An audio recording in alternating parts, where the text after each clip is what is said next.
Student, Sonu academy पर आप सबका स्वागत है। तो आज हम संस्कृत में पढ़ने वाले हैं व्यंजन वन, जिसे हल प्रत्याहार भी कहा जाता है। तो चलिए व्यंजन की परिभाषा देखते हैं। जो वर्ण स्वरों की सहायता से उच्चारित होते हैं। तो हमने हिंदी की क्लास में देखा था कि जो व्यंजन होते हैं वो स्वर के बिना अधूरे होते हैं, है ना। तो इसको पूरा करने के लिए किसकी आवश्यकता पड़ती है? स्वरों की। तो जो वर्ण स्वरों की सहायता से उच्चारित होते हैं वे व्यंजन कहलाते हैं। हल प्रत्याहार के अंतर्गत आने वाले वर्ण व्यंजन होते हैं। जब हम माहेश्वर सूत्र पढ़ेंगे ना, तब मैं आपको बताऊंगी कि आखिर में ये हल वर्ण है क्या। ठीक है। व्यंजन वर्णों को हल प्रत्याहार भी कहा जाता है। ठीक है। आगे देखते हैं व्यंजनों के भेद। संस्कृत में व्यंजनों के 3 भेद होते हैं, जिनको हम देख लेते हैं। फर्स्ट है हमारा स्पर्श व्यंजन। संस्कृत में आप देखोगे तो हर चीज का एक सूत्र दिया हुआ है ना, शॉर्टकट।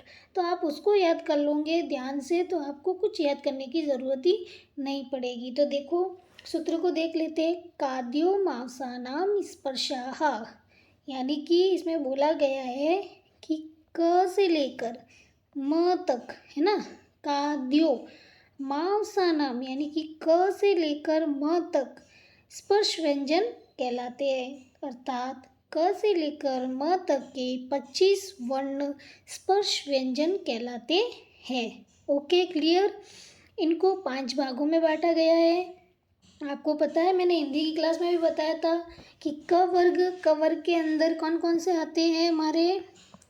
क, ख, ग, ङ। ठीक है। फिर च का वर्ग च, ज, ग, ट, ठ, ड,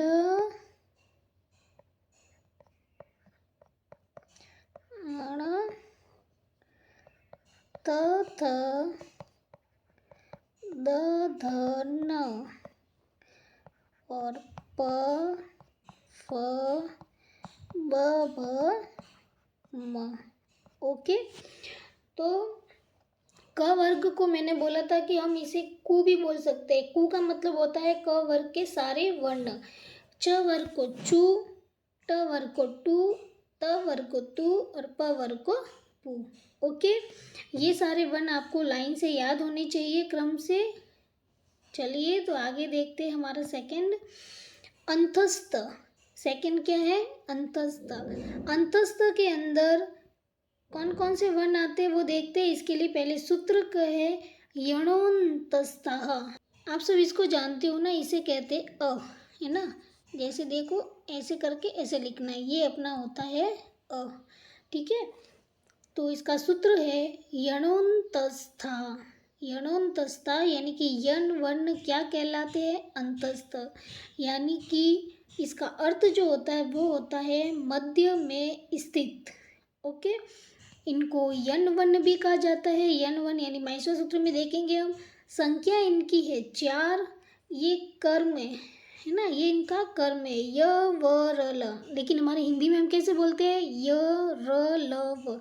यह है हमारा ऊष्म व्यंजन। ऊष्म व्यंजन कौन कौन से होते हैं?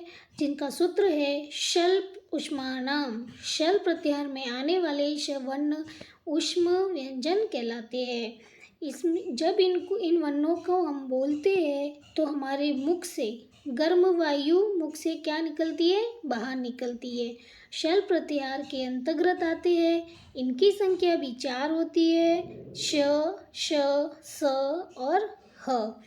तो इसी प्रकार स्वरों की संख्या हमारे होती है 9 और व्यंजनों की संख्या होती है 33। ओके। संयुक्त व्यंजन, इसके अलावा संयुक्त स्वर भी होते हैं। संयुक्त स्वर कौन कौन से हैं? ए, ऐ, ओ, औ। और संयुक्त व्यंजन होते हैं च, त्र और ज्ञ।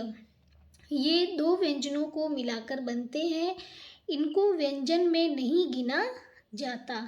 जैसे क्ष का उपयोग निर्माण करते हैं तब हमको ज़रूरत पड़ती है आधा क और श। ठीक है, हलंत है, दोनों के नीचे ध्यान रहे। त्र बनाते हैं, इसमें ध्वनि कौन कौन सी निकल रही है? त्र यानी कि त और र। ज्ञ में ज और न। आगे देखते हैं अयोग्य वा, अर्थ में होता है अनुस्वार। फिर आता है विसर्ग। चिन्ह आपको याद रखना, विसर्ग में से 2 बिंदु आते हैं, अनुस्वार में ऊपर चंद्र बिंदु आता है।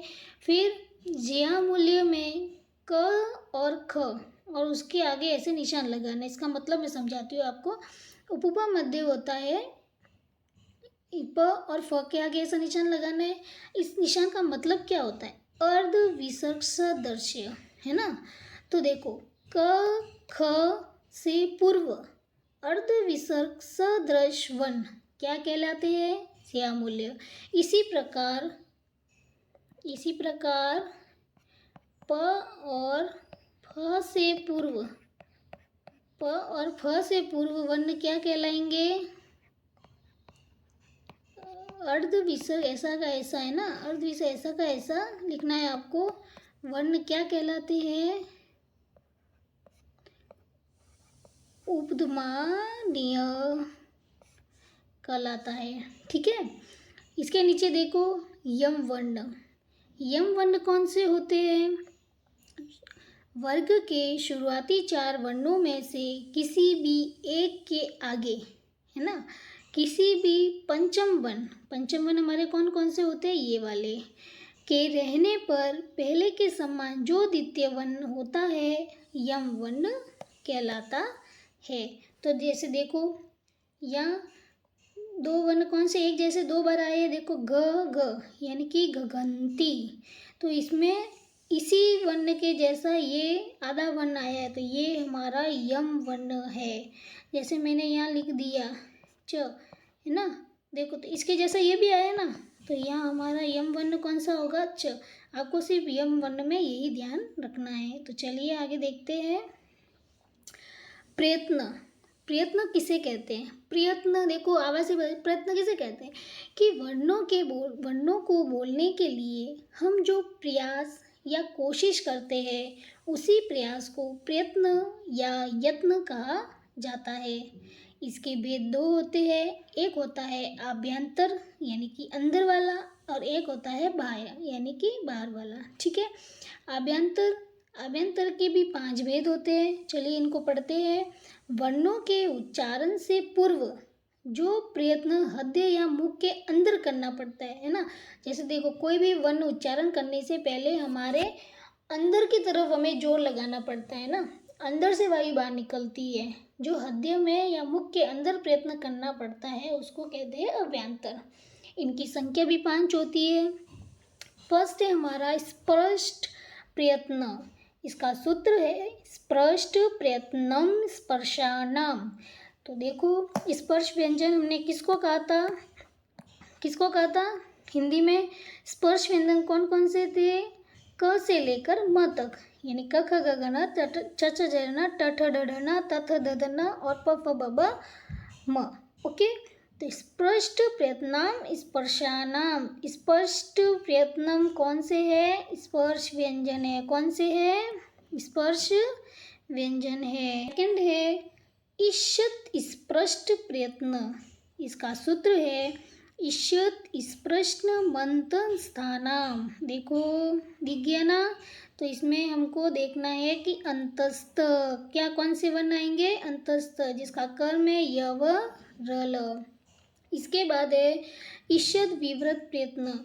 इसका सूत्र है ईषद विवृत मुष्मानाम। तो देखो यहाँ दिख गया उष्मानाम, तो इसमें उष्म वर्ण श श स ह। चलिए आगे देखते हैं विवृत स्वरानाम। तो विवृत जो होते हैं वो क्या होते हैं? स्वर हमारे अच वाले हैं ना, अच स्वर। कौन कौन से अच स्वर में आते हैं? अ ई उ री री ए ऐ ओ औ। ओके, लास्ट है संवृत प्रयत्न। तो इसका सूत्र है हस्व स्यावर्णस्य प्रयोगे संवृतम, यानी कि हस्व वर्ण यानी कि हस्व अवर्ण ही क्या है? संवृत प्रयत्न है। फिर आगे देखते हैं बाह्य प्रयत्न कौन कौन से होते हैं? तो बाह्य प्रयत्न तुम एकादशादा। तो इसका अर्थ है बाह्य प्रयत्न हमारे कितने होते हैं? 11। बाह्य प्रयत्न कौन कौन से होते हैं? तो बाह्य प्रयत्न होते हैं, सूत्र है इसका बाह्य प्रयत्नस्तु एकादशधा, यानी कि अर्थात बाह्य प्रयत्न जो होते हैं वो हमारे कितने होते हैं, 11 होते हैं। कौन कौन से हैं, विवार, संवाद, श्वास, नाद, घोष, अघोष, अल्पप्राण, महाप्राण, उदात्त, अनुदात्त, स्वरित। ओके, इसको एक टेबल के माध्यम से हम याद करते हैं। तो ये हमने टेबल बनाई है। प्रयत्न, कौन कौन से प्रयत्न, देखो विवार, श्वास और अघोष, इन तीनों को एक लाइन में डालना है। इन तीनों में मतलब आने वाले वर्ण कौन कौन से हैं, तो देखो क ख छ छ ट ठ त थ प फ। तो हमें पता चल गया ये वर्ण कौन कौन से, वर्ग का पहला और दूसरा, वर्ग का पहला दूसरा क ख छ छ ट थ और त थ और प फ। ओके, उसके अलावा है विसर्ग, ऊष्म के अंदर से लेना है श श स, यानी कि शर प्रत्याहार। माहेश्वर सूत्र में हम देखेंगे शर प्रत्याहार कौन कौन से होते हैं, तो श श और स। ज्या मूल्य अभी मैंने बताया आपको, क ख के मध्य वाले अर्धविसर्ग और उपमा मध्य। ओके, फिर नीचे है संवाद, नाद, घोष, इन तीनों को एक लाइन में डालना है। तो इसमें आएगा ग घ ण, छ झ ण, ड ढ ण, द ध न, ब भ म। इसके अलावा अनुस्वार, इसके अलावा ऊष्म का ह और अंतस्थ य व र ल। तो वर्ग का देखो तीसरा, चौथा, पांचवा यण वर्ण और इसके अलावा ह और अनुस्वार। ओके, आगे देखते अल्पप्राण। अल्पप्राण हमने हिंदी में एक सारणी के माध्यम से याद करवाया था मैंने, अल्पप्राण और महाप्राण। इसके अलावा मैंने अघोष और घोष भी आपको पढ़ाए हुए, तो आप उस सारणी के माध्यम से भी इन सबको याद रख सकते हो। वो टेबल ज़्यादा आपको इजी पड़ेगी, इसलिए वो टेबल आप ज़रूर देखें, हिंदी की क्लास में मैंने बताई है। अल्पप्राण कौन कौन से हैं, प्रत्येक वर्ग का पहला, तीसरा, पांचवा, यानी कि क ग न, च च न, ट ढ न, द त ध न, प ब म। ठीक है, इसके अलावा सारे अंतस्थ य व र ल। महाप्राण में कौन कौन से आते हैं, तो महाप्राण में हमारा वर्ग का दूसरा और चौथा, यानी कि ख ग, छ झ, ठ ढ, थ द, फ भ। ठीक है, इसके अलावा सारे ऊष्म व्यंजन। इसके अलावा उदात्त, अनुदात्त, स्वरित, इसमें सारे अच वर्ण आते हैं। सभी अच स्वर कौन कौन से आते हैं, अच वर्ण, अ ई उ री री ए ऐ ओ औ।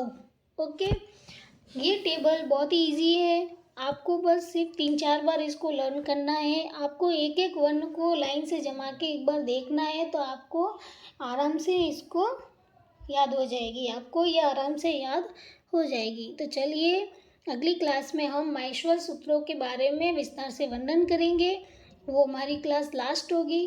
तो चलिए, आपको ये क्लास पसंद आई हो तो प्लीज़ इसे लाइक, शेयर और सब्सक्राइब कर दीजिए।